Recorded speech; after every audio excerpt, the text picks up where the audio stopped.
Frères et sœurs, bonjour, bonsoir. La liturgie de ce 14e dimanche, par le truchement de la jubilation de Jésus, nous fait penser dans un premier temps à la joie que nous procure l'Évangile, mais surtout nous édicte le véritable sens de nos Eucharisties, l'action de grâce. Jésus est tombé en action de grâce devant un dilemme, le refus de l'élite politique et religieuse et l'accueil des gens simples, des pauvres. Nous sommes, nous aussi, devant un imbroglio actuellement, c'est-à-dire plusieurs dilemmes. Dilemme politique, dilemme économique, dilemme des décrets inconstitutionnels, disent des spécialistes. Tout cela s'impose à nous comme peuple. En revanche, nous devons nous réjouir car nous sommes parmi ces pauvres que Dieu préfère. Cette pauvreté fut incarnée en Jésus, le prince de paix, le roi d'amour qui a vécu dans l'humilité, la simplicité et la douceur d'une vie toute donnée pour le salut de l'humanité, en mettant en exergue une option préférentielle pour les opprimés, les plus vulnérables, les petites gens. Cette figure de l'autorité incarnée par Jésus vient questionner l'arrogance, l'abus de pouvoir, la servilité de nos hommes d'État, têtus comme l'âne. Alors qu'avec le Christ, l'autorité s'est fait service, nous constatons aujourd'hui dans notre pays l'incarnation d'une autorité servile à des voix anti-peuple, promoteur de non-valeurs, d'immoralité et d'injustices voilées et flagrantes. Le psalmiste vient nous rappeler en ce sens que le Seigneur est tendresse et pitié, lent à la colère et plein d'amour. Sa bonté est pour tous, sa tendresse pour toutes ses œuvres. Nous nous déroutons tous à un certain moment, mais nous pouvons revenir au bon droit, à la justice. Nous pouvons revenir au Seigneur. Nous devons nous laisser conduire par l'Esprit du Christ. L'apôtre Paul nous dit, celui qui n'a pas l'Esprit du Christ ne lui appartient pas. Le Christ est celui qui nous révèle au plus haut degré l'option préférentielle de Dieu pour les plus petits. Uni à son Dieu, Jésus nous révèle un Père avec les entrailles d'une mère. Il nous appelle aujourd'hui, il vous appelle, peu importe votre condition, vos difficultés, vos soucis. Il nous dit, il vous dit, venez à moi, vous tous qui peinez sous le poids du fardeau, et moi, je vous procurerai le repos. Les fardeaux sont multiples et multiformes.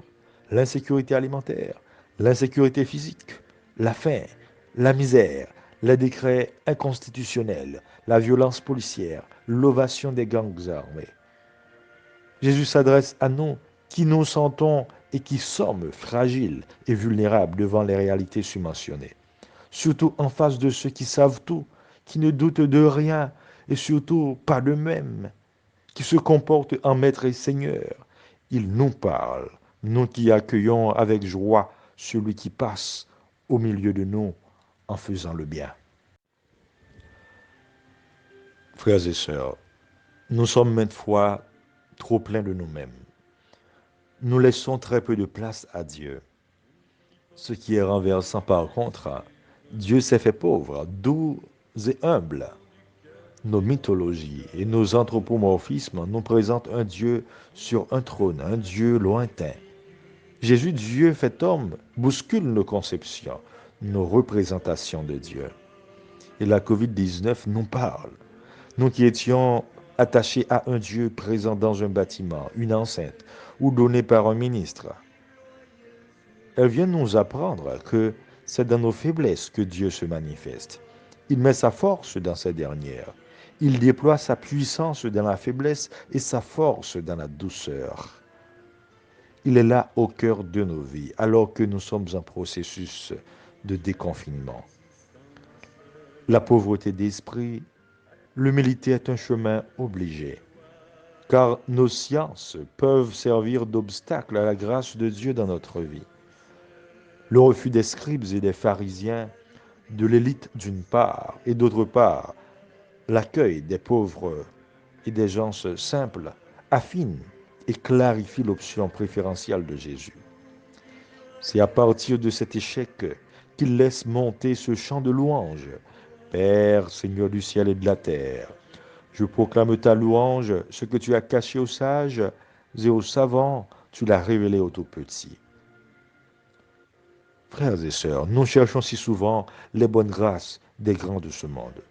Certaines fois, nous sommes prêts à sacrifier des états d'âme pour avoir de la valeur, pour être sur la même longueur d'onde avec l'élite, au mépris de nos entrailles, de nos traditions et nos coutumes. Non, il ne peut en être ainsi. Le peuple de Dieu, le peuple haïtien, doit être privilégié. Nous devons entendre halte là. Ces paroles de réconfort s'adressent à nous tous. C'est une invitation à l'action de grâce. Même quand nous essuyons des échecs dans la vie, face aux situations difficiles, rappelons-nous que Dieu ferait son chemin pour nous en plein désert. Nous devons lui faire confiance en tout temps, car il a un faible pour les faibles. En lui seul, nous pouvons réellement nous reposer. En lui seul, notre âme peut trouver le vrai repos. Troublés par les situations de nos frères et sœurs, alors que l'on cherche à faire peser sur nous le joug de la loi, Jésus le substitue par son fardeau léger. Il offre un sens à nos vies humiliées.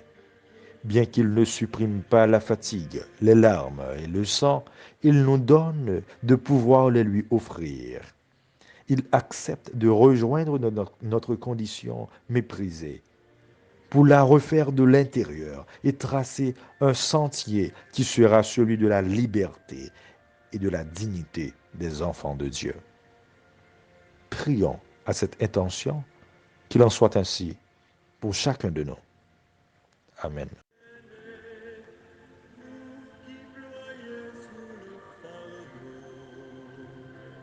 Et moi, je vous soulage.